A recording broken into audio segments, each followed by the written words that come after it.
Three Things with JR is back.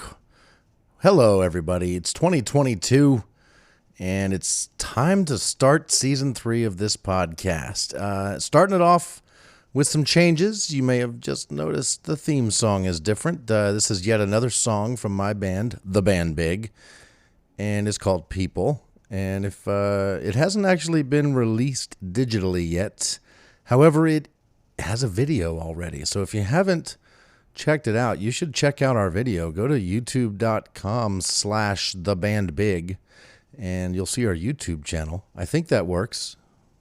I should probably Google that while I'm talking to you right now just to see if that link actually works. The Band Big. Nope, that didn't work at all. So let's go to YouTube and search for The Band Big. And let's see what happens. There it is. Yeah, so I guess we don't have enough followers yet to have our own special URL. So just go to YouTube and search for The Band Big, all one word, no exclamation point. We've actually got several videos there, but the People is, that one is an official music video. It's one of several available on the page. It's been viewed 351 times. We need more views than that, people. Go check it out. Go check out the video for the theme song for this season of this show. All right. So yeah, I'm back. I'm doing this podcast. I'm going to start doing it every week from here on out. I actually wanted to start a couple weeks ago, but couldn't because of power outages and snowstorms and fun stuff like that. Wasn't expecting that. I was literally planning to do that Monday night 2 weeks ago when the snow killed the power and our internet, and there was just not happening. So, and then we went to Florida. I've been busy here, which is why there has been no podcast for a little while. But yeah, I'm back. What have I been doing? I thought I was going to go to Las Vegas to go to the Consumer Electronics Show for work, but yeah, Omicron kept that from happening. Instead, we stayed home, and instead of staying home, we went to Vegas. Kiki and I, not Vegas, what the hell am I talking about? Instead of going to Vegas, Kiki and I hopped in her little truck, her little Ford F-350 Super Duty, and loaded on her humongous 4-horse trailer on the back, threw some horses in it, and drove to Florida. Went to Ocala to visit Kiki's horse buddies and see some horses and get a saddle and pick up a horse and drop off some horses and ride some horses and talk about horses with horse people in Ocala, Florida. We went to the World Equestrian Center, which is like nothing I've ever seen. I know that there's a lot of money in the horse world, but this sort of takes that to a new level. I've never seen it. It's like an amusement park that's all about riding horses. There are many arenas, rings to places to ride, indoor, outdoor. There's ones with, thousands of seats, bleacher seats going up. I mean, it looks like where you would have Olympic events for horses, and the place is pretty awesome. And we spent a good part of the day there. I was able to escape horse talk and horse stuff each day when we were there. I got to go play disc golf either in Gainesville or Ocala. Several great courses down there. So it wasn't all horse stuff for me personally. I did get to go sling some plastic at some metal in the woods in Florida, and it was nice to be able to do that in shorts and a t-shirt in January. And then when we got back, it was super cold, and played disc golf in a jacket and pants and gloves and such when we got back. And I did not play as good, so I play better in better weather apparently. But also got to visit my mom and my sister when we were down there. A little stop in Sarasota. And so, yeah, it was a pretty good trip to Florida. And right before we went, snowstorm. And we got back just a couple days ago. And I'm recording this on Sunday night, January 16th. And we are dealing with yet another snowstorm. So snow is back in Virginia. It's been several winters since we had any kind of serious snow. We've already got 2 decent storms done. And when I say decent, I'm talking about 5 to 8 inches, something like that. Throw some sleet and some freezing rain and stuff in there, and you got yourself some fun driving weather. I thoroughly enjoy driving in the snow, and I highly recommend it, by the way. If you're not sure how to drive in snow, there's really nothing else like it.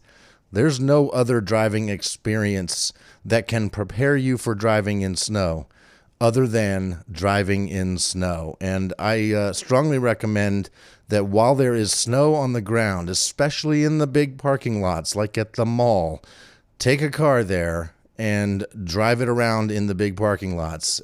Just don't hit any light poles or parking structures, but get yourself going around in circles. Figure out how to do donuts. Figure out what it's like to try to stop.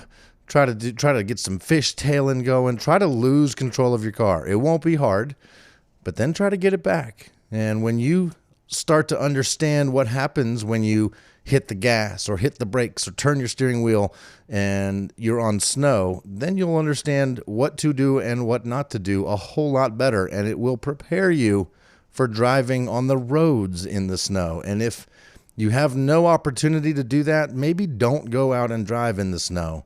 In fact, I mean, generally speaking, it's better when fewer people are out there on the road in the snow. But if you want to learn the skills that it takes to be on the road in the snow, you got to be on the road in the snow. So go do it. Go do it safely. Take somebody with you that's done it before.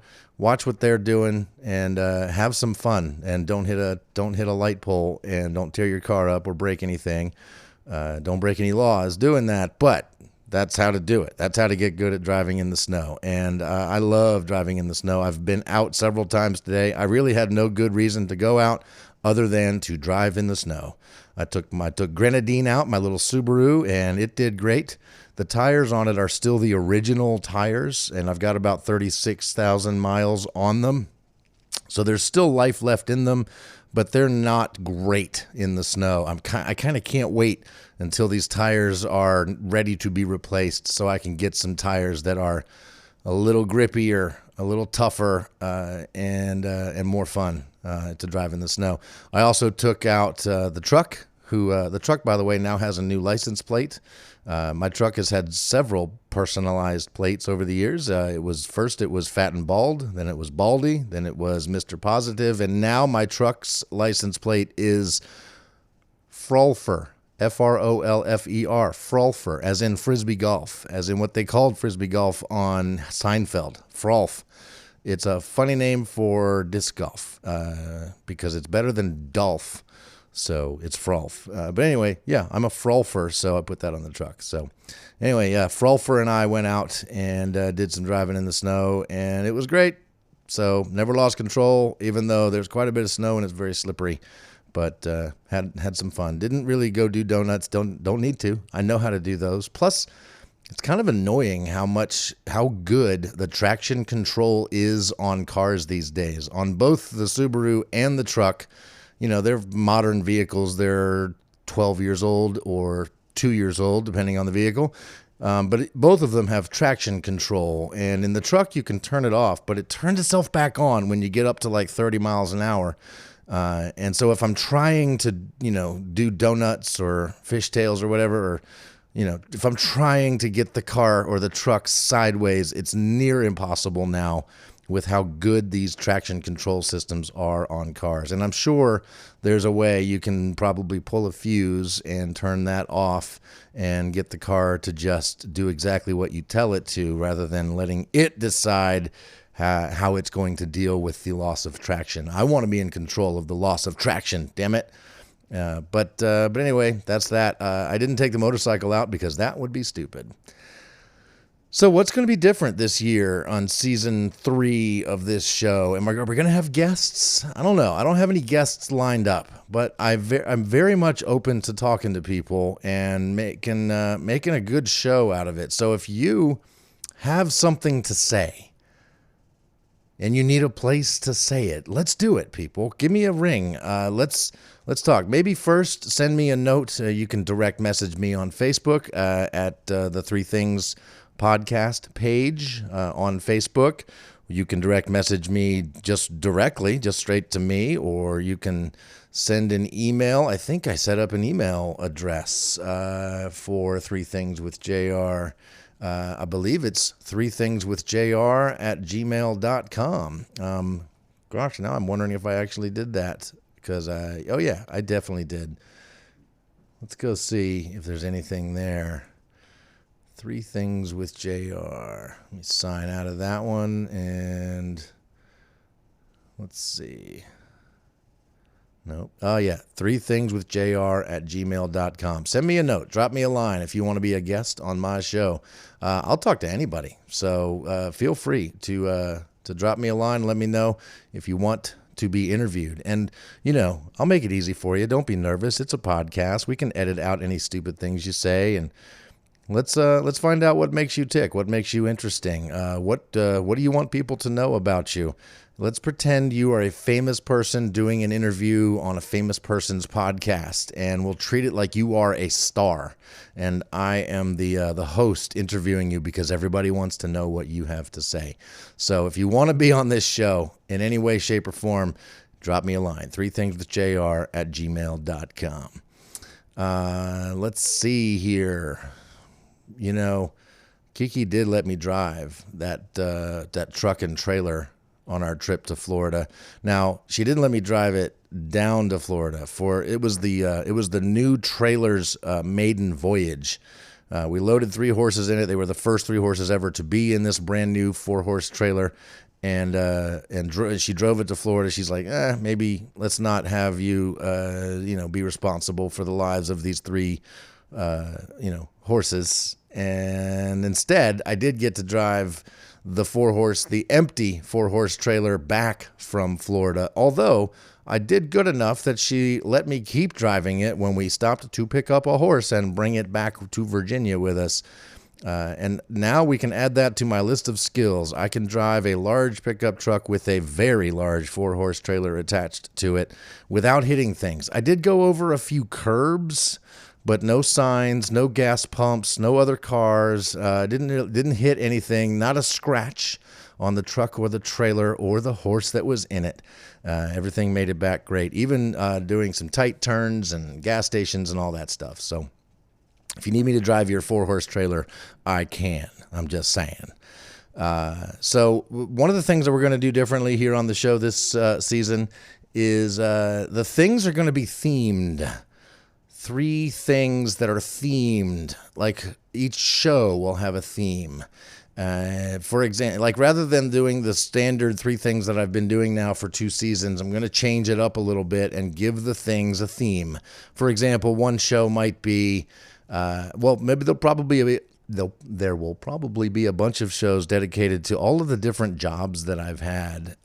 So 3 things about working in a bike shop, 3 things about painting a house, 3 things about working security at FedEx Field, things like that.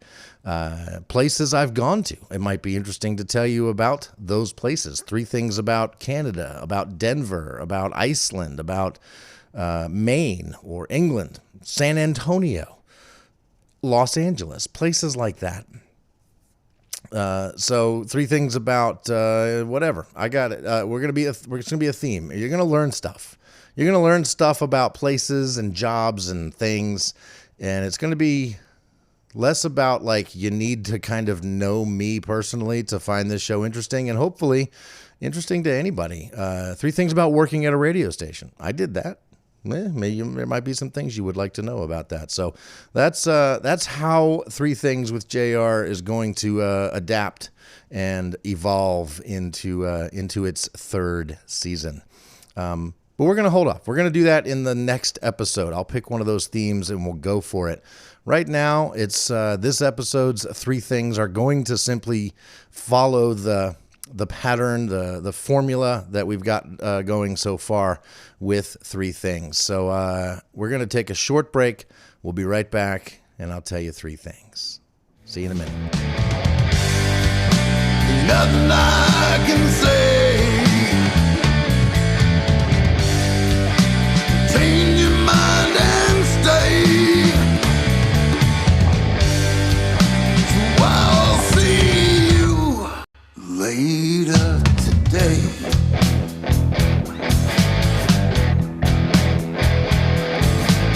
And we are back. All right, let's do this. Thing number 1. Am I a TV snob? I was called a TV snob today. And am I? It got me thinking. Am I a TV snob? So I think the answer depends on who you ask. If you asked many of my coworkers at Crutchfield, they would say, no, JR is definitely not a TV snob. He actually has fairly low standards for the quality of his television. I'm talking about the actual piece of hardware, that screen, that panel, that flat screen sitting in my living room. Am I a snob about my TV watching experience? Well, again, if you ask the people at Crutchfield, they would say no, because the TV I have is only a 65-inch. And people at Crutchfield would be like, 65-inch, that's where it starts. You should be looking at a 75, an 83.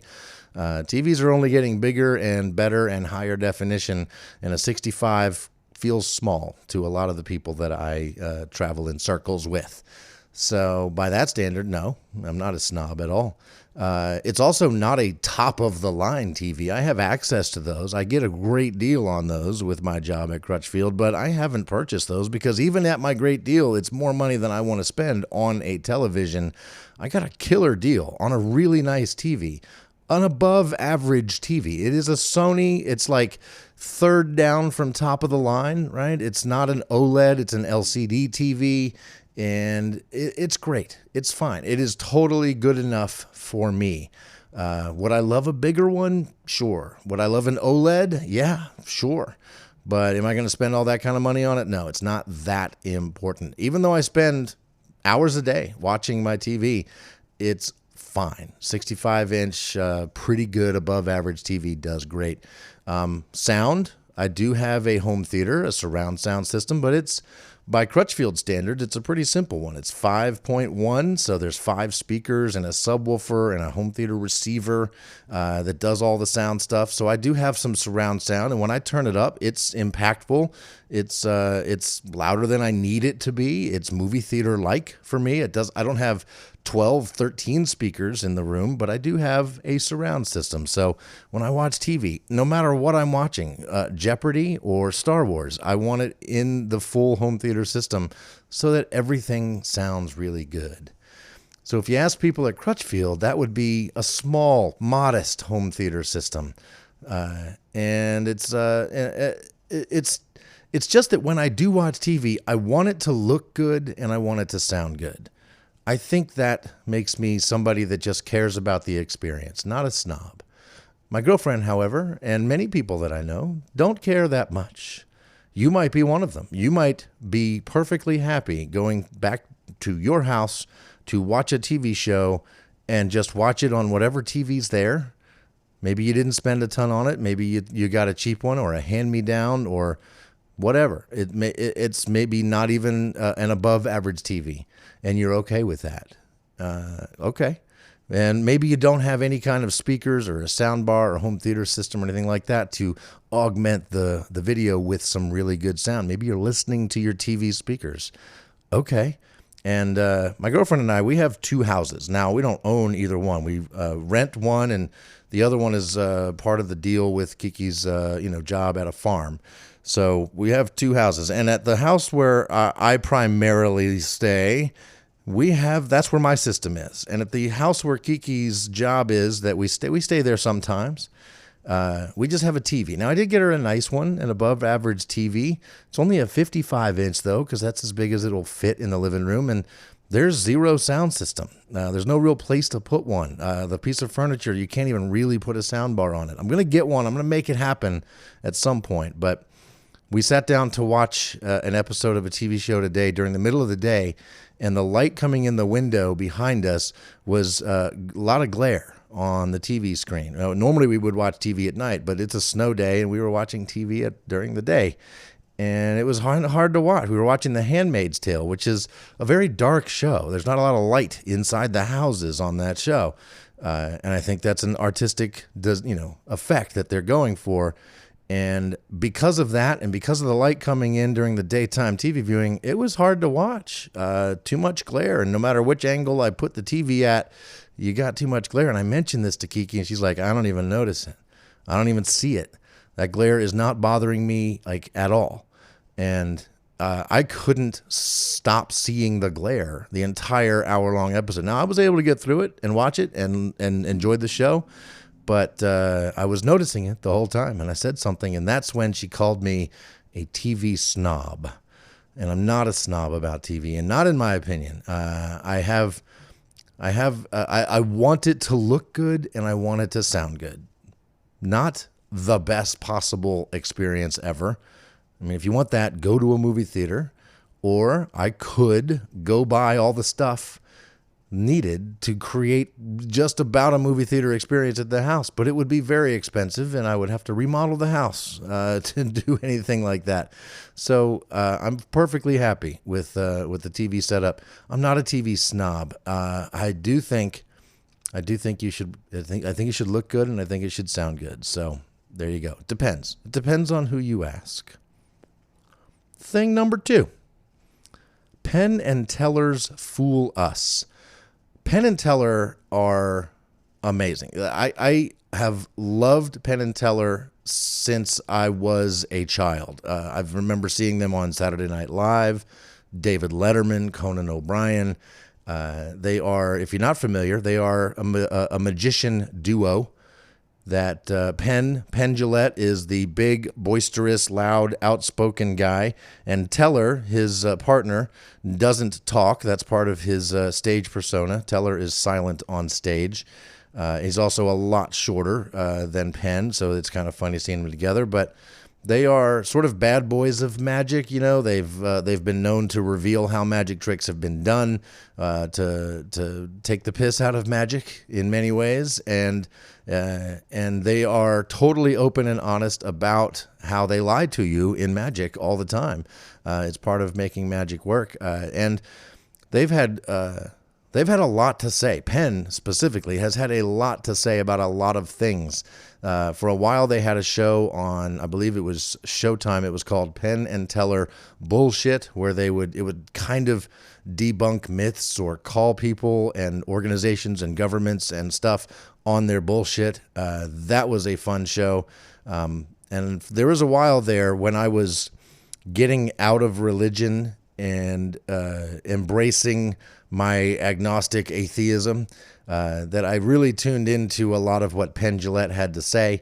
As an atheist, a very outspoken atheist, I learned a lot about life and humans and an atheistic perspective on life, as opposed to a theistic perspective on life. And I've loved everything he's had to say. I don't agree with everything he's had to say, but he makes me think. And he's got a podcast. It's called Penn Sunday School, ironically named, but it's fun too. I just love the guy. And so when I discovered they had a show called Penn and Teller Fool Us, I was all in.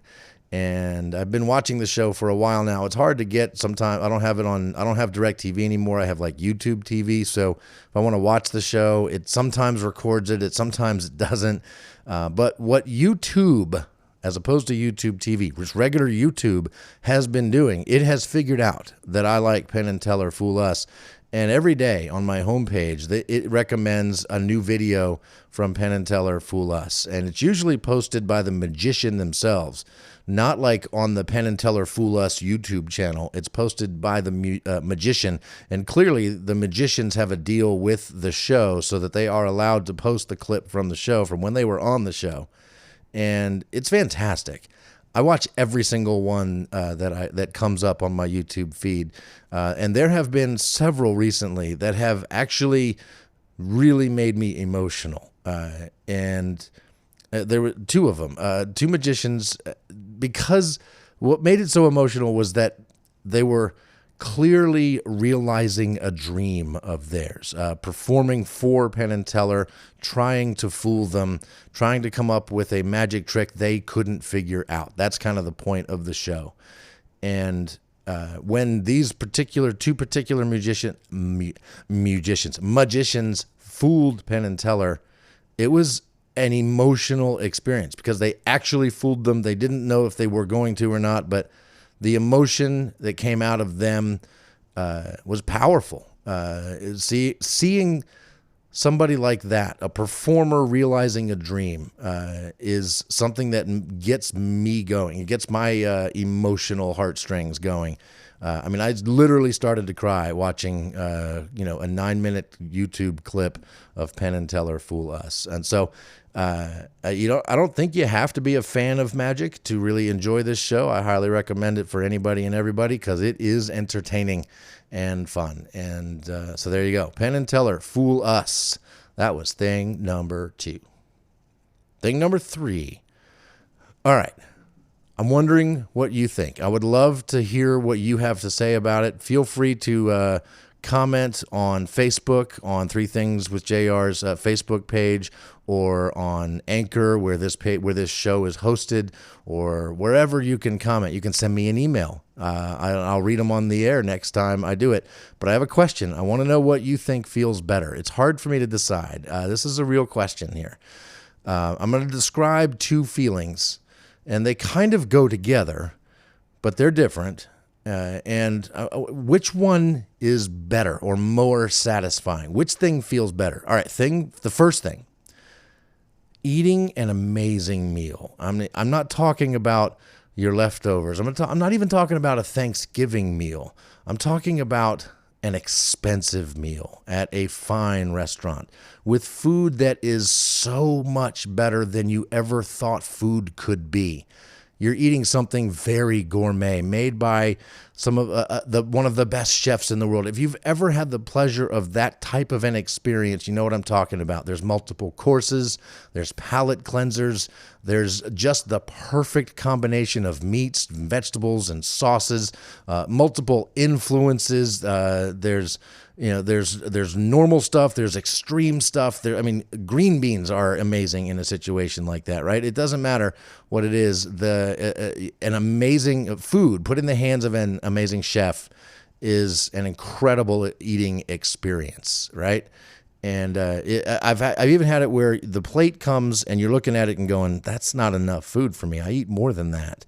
And then somehow when you're done, you're like, that was the perfect amount of food for me. Maybe even a little more than I thought it was going to be. And in every bite, like when you put it in your mouth, it's like you don't want to even swallow it because it tastes so good. I'm talking about that feeling when you have the perfect piece of food in your mouth. Oh, man, think about it. I think the best piece of food I've ever had was a piece of pork belly from a restaurant in Charlottesville called the Alley Light, and it was like meat candy. It was one of the best things I've ever had in my mouth. It was amazing. So that's feeling number 1. What's better, that or feeling number 2? You know how you feel right after you have just taken a righteous shit? And I do mean righteous.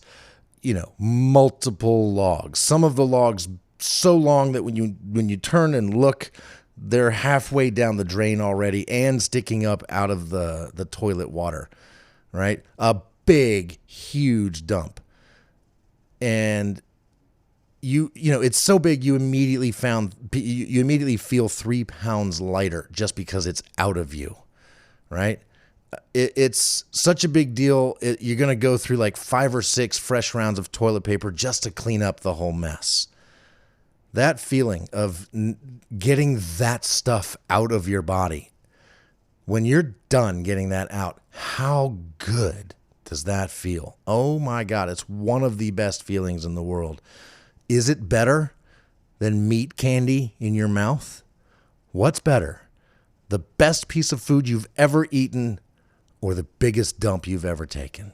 I think both are contenders for two of the greatest feelings in the world. And the interesting thing is you can't have one without the other. Right? You don't. I mean, I guess you could.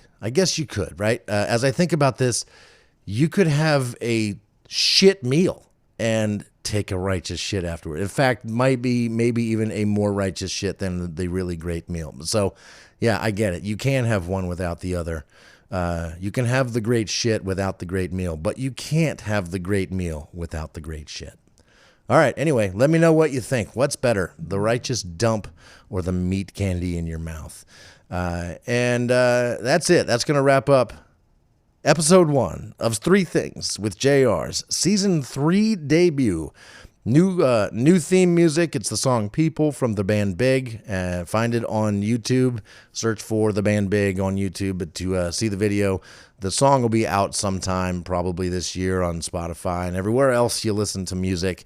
And there should be a new episode pretty much every week this year. Yeah, it's going to be fun. Let's do this, people. If you want to be on the show, hit me up, 3thingswithjr@gmail.com. If you just want to comment or give me a shout out, if you got something interesting to say, maybe it'll make the next episode. So would love to interact with you more. Hit me up and let's have some fun, people. 3 Things with JR. I'm JR. People who love should always love people. People who care put their souls on the line. People of faith have something to live for.